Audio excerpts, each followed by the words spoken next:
سلام. هذه فتره ديال الاستراحه، دونك غادي نستغل الوقت دغيا باش نعطيكم البيلون ديال الكتب ديال شهر 11 اللي قريت هذا الشهر. صراحه ما قريتش بزاف، وقيله 4، ولكن فخوره بهذا الانجاز لان فريمون راه هذا الشهر هذا كان قاصح، الظروف كانت ما كانتش لقانا بزاف القرايه، ولكن راه 4 الكتب كوميم راه شي حاجه مزيانه.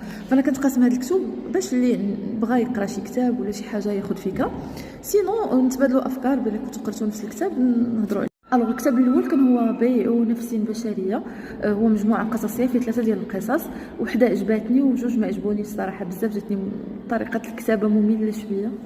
ف الكتاب الثاني هو بطن الحوت، هو كاتب مغربي.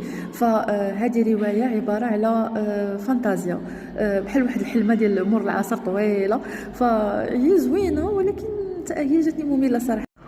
ولكن الكتاب اللي ما جانيش ممل كاع واللي خربق لي البارامتر هو كتاب ديال الرعب، سمعته في ستوري تيل، سميتو جمعيه قتل الرجال.